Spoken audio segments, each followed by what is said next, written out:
Justice قاضی فائز عیسیٰ صاحب جو ہے وہ جا چکے ہیں، رخصت ہو چکے ہیں، اور یہ کیسی رخصتی ہے اس پہ ہم تھوڑا سا تبصرہ کریں گے۔ آپ نے اکثر دیکھا ہوگا کہ گاؤں دیہات میں جب کہیں کوئی شادی ہوتی ہے اور کسی بیٹی کی رخصتی کی جاتی ہے تو اس رخصتی میں اکثر اوقات یہ ہوتا ہے کہ فیملی کے کچھ لوگ جو ہیں وہ ناراض ہوتے ہیں، اور اس کے پس پردہ جو ناراضگیاں ہوتی ہیں اس میں کئی عوامل شامل ہوتے ہیں۔ تو آج ہم تھوڑا سا یہ دیکھیں گے کہ یہ جو قاضی فائز عیسیٰ صاحب جو ہیں ان کی جو رخصتی ہوئی ہے سپریم کورٹ سے، اس میں جو ان کے اپنی ہی فیملی، مطلب آپ کی عدلیہ کے جو 5 ججز ہیں، جس میں جسٹس منصور علی شاہ، جسٹس منیب اختر، جسٹس عائشہ گل، جسٹس من اللہ اور ایک اور جج جو ہے انہوں نے شرکت نہیں کی، تو ان کی وجوہات کیا ہو سکتی ہیں اس کو تھوڑا سا احاطہ کریں گے۔ لیکن اس سے پہلے جو ایک مزے کی بات ہے وہ یہ ہے کہ جسٹس منصور علی شاہ نے جو ہے ان کے ریفرنس میں، جو آخری فل کورٹ ریفرنس تھا، اس میں شرکت نہ کرنے کے ساتھ ساتھ ایک خط لکھا ہے، اور وہ خط چونکہ انگلش میں ہے اور ہم نے اس کا، ہمارے ایک دوست ہیں اکمل خان صاحب، انہوں نے اس کا اردو ترجمہ شیئر کیا ہے، تو میں ان کی آواز سے ہی پڑھتا ہوں تاکہ سب کو جو ہے وہ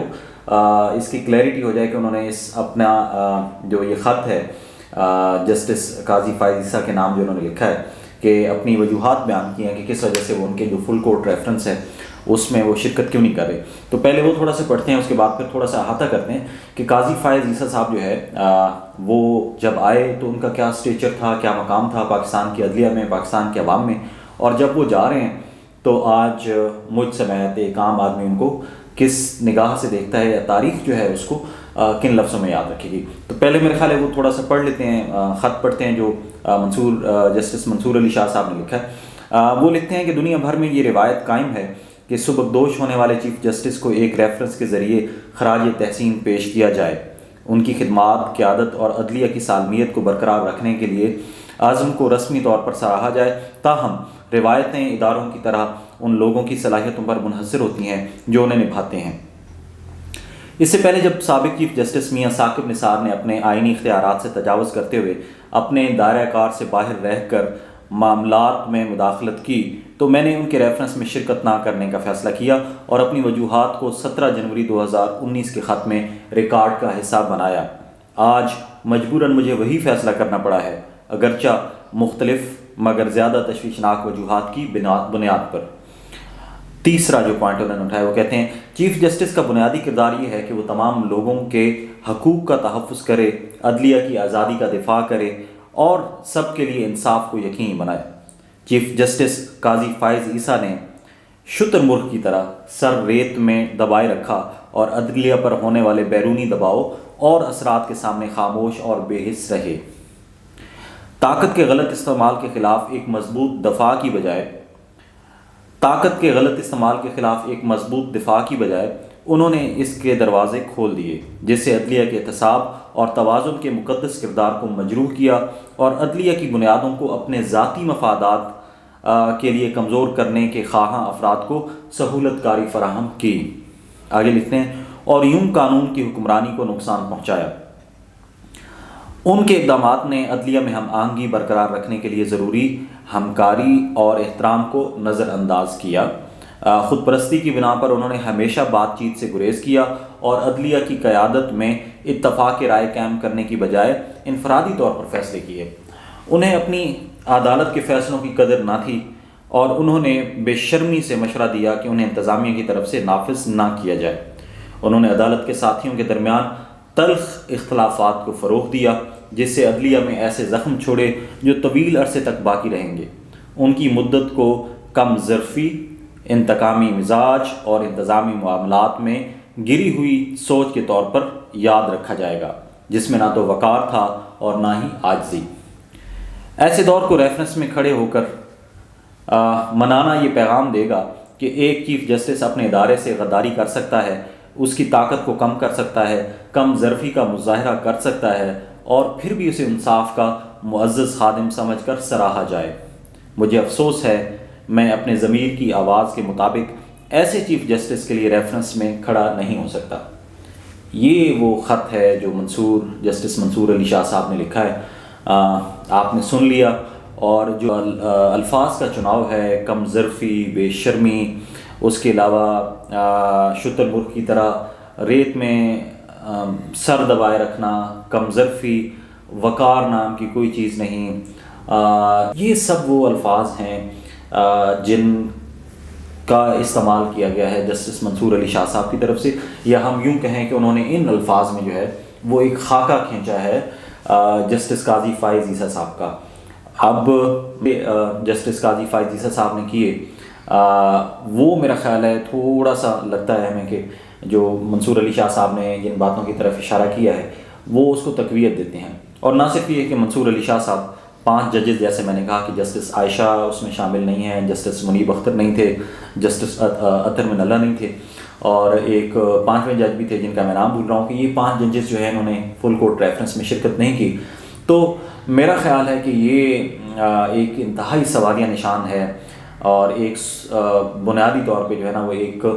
عبرت کا مقام ہے جسٹس قاضی فائز عیسیٰ صاحب کے لیے۔ ہم نے جیسے اپنے بلاگ کے شروع میں کہا کہ جب وہ آ رہے تھے تو لوگوں کو امیدیں تھیں، اور لوگ سمجھتے تھے کہ جو باتیں وہ کرتے تھے چیف جسٹس بننے سے پہلے، اور میں یہاں ریفرنس کوٹ کروں گا حامد میر صاحب کا،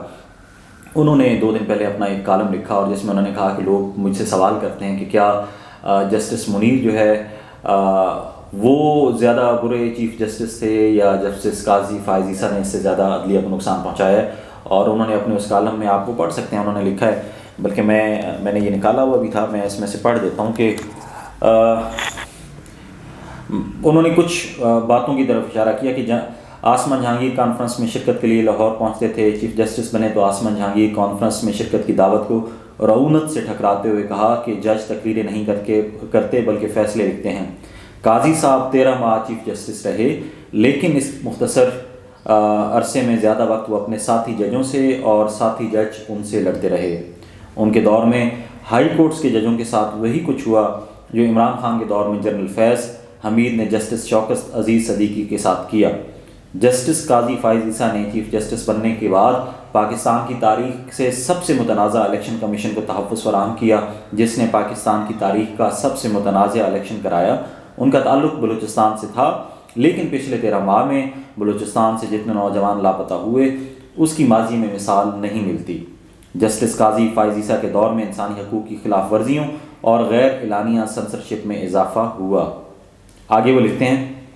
حامد میر صاحب، قاضی صاحب ان معاملات پر نہ صرف خاموش رہے بلکہ انہوں نے صحافیوں پر ایسے بے بنیاد الزامات لگائے جن کا ان کے پاس کوئی ثبوت نہ تھا۔ ان کا اصل کردار مبارک ثانی کیس میں سامنے آیا، جس میں وہ اپنا فیصلہ بدلنے پر مجبور ہوئے، اور اسی کیس کی وجہ سے مولانا فضل الرحمان نے آئینی عدالت نہ بننے دی تاکہ قاضی صاحب آئینی عدالت کے چیف جسٹس نہ بن جائیں۔ قاضی صاحب نے بطور چیف جسٹس اپنے کردار سے پنجاب پر ایک احسان فرمایا ہے۔ اب کوئی یہ نہیں کہے گا کہ پنجاب نے نظریہ ضرورت کا بانی جسٹس منیر پیدا کیا۔ اب تو بہت سے غیر پنجابی وکلاء یہ کہہ رہے ہیں کہ جسٹس منیر سے زیادہ برا جج بلوچستان نے پیدا کیا۔ علمان والحفیظ، یہ وہ الفاظ ہیں جو آج قاضی فائز عیسیٰ صاحب جو ہے ان کا آج آخری دن تھا بطور چیف جسٹس آف پاکستان۔ ان کی ایک متنازع ویڈیو ایک لائیو اس کی بیکری کی کچھ عرصہ پہلے وائرل ہوئی تھی۔ تو قاضی صاحب ایک عرصے تک کہتے تھے کہ جج جو ہے وہ اپنے فیصلوں سے پہچانے جاتے ہیں، لیکن اپنے فیصلوں کے ساتھ ساتھ اپنے قول و عمل کو پورا نہ کرنے والے جج جو ہوتے ہیں ان کے بارے میں پھر جب وہ جا رہے ہوتے ہیں تو لوگ چلیں صحافیوں کا تو یہ مانا جاتا ہے کہ جب ایک جج جا رہا ہوتا ہے تو اس کا کتھارسس کرتے ہیں یا اس کے ہوتے ہوئے بھی کر رہے ہوتے ہیں، لیکن اپنے جو ساتھی ججز ہیں اور جسٹس منصور علی شاہ صاحب جو ہے انہوں نے جو باتیں لکھی ہیں، اگین کہ آپ ذرا الفاظ پہ غور کریں کہ کم ظرف، ٹھیک ہے، اور خود پسند، تو میرا خیال ہے کہ اس سے زیادہ جو ہے وہ برے الفاظ کیا استعمال کیے جا سکتے ہیں۔ یہ ایک مقام ہے، مولا علی شیر خدا کا قول ہے کہ اللہ تعالیٰ جب انسان کو اقتدار دیتا ہے تو وہ اس کو آزماتا ہے، اور یہی آزمائش ہوتی ہے جس میں اگر انسان کامیاب ہو تو وہ بھگوان داس کی طرح جو ہے اس کا نام لکھا جاتا ہے، جسٹس ابراہیم کی طرح لکھا جاتا ہے، جسٹس وجیہ الدین کی طرح ان کو یاد کیا جاتا ہے۔ لیکن اگر وہ پھر اپنے ذاتی مفادات اور اپنے کمپرومائزز اور اپنی ذاتی انا کی وجہ سے کیونکہ حامد میر صاحب کا جو میں نے کالم جو ہے اس میں سے کچھ تھوڑا سا آپ کو پڑھ کے سنایا، اگر آپ وہ پورا پڑھیں تو وہ اس میں لکھتے ہیں کہ جنرل باجوہ نے مجھ سے کہا تھا کہ تم جسٹس قاضی فائز عیسیٰ کو نہیں جانتے، وہ انتہائی جو ہے کینہ پرور جو ہے، وہ ایک جج ہے، انسان ہے، بطور انسان وہ ایک کینہ پرور ہے، اور اس کی ہم نے مثال دیکھی، خاص کر کے جو ان کے کیسز اور ان کے جو فیصلے ہیں، پی ٹی آئی کے جو کیسز کے خلاف آئے ہیں، الیکشن کمیشن کا دیکھ لیں، اس کے علاوہ جو پارٹی سمبل کا دیکھ لیں، اس کے علاوہ آپ کی یہ جو مخصوص نشستیں ہیں ان کا دیکھ لیں، تو ان سب سے یہ ظاہر ہوتا ہے کہ جنرل باجوہ کسی حد تک ٹھیک تھے کہ جسٹس قاضی فائز عیسیٰ صاحب وہ انتہائی کینہ پرور شخص رہے، اور جب آپ اپنے فیصلوں میں اپنی ذاتیات کو لے آتے ہیں تو پھر آپ کو لوگ انہی ناموں سے یاد کرتے ہیں، یا آپ کے بارے میں لوگ یہی لکھتے ہیں۔ اب بھلے وہ اپنی لاسٹ سپیچ میں کہتے رہیں کہ میرا دادا یہ تھا، میری دادی یہ تھی، میرا والد یہ تھا، میرا خاندان یہ ہے، انہوں نے یہ کیا ہے، وہ کیا ہے، لیکن آپ نے کیا کیا ہے لوگ یہ دیکھیں گے۔ آپ کے والد کو، آپ کے دادا کو، آپ کی دادی کو، آپ کی والدہ کو لوگ شاید اچھے ناموں سے یاد کرتے ہوں،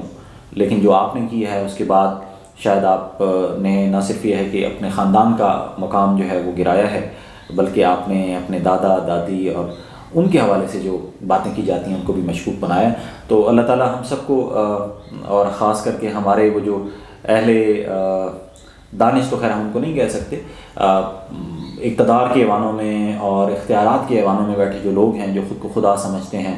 جو سمجھتے ہیں کہ ہم نے ہمیشہ یہاں رہنا ہے اور اسی طرح طاقت رہے گی، ان کو یہ سمجھنے میں تھوڑا سا توفیق دے کہ ایک دن رخصت کا ہوتا ہے، اور رخصتی کے وقت اگر میکے والے ساتھ نہ ہوں تو وہ سمجھا جاتا ہے کہ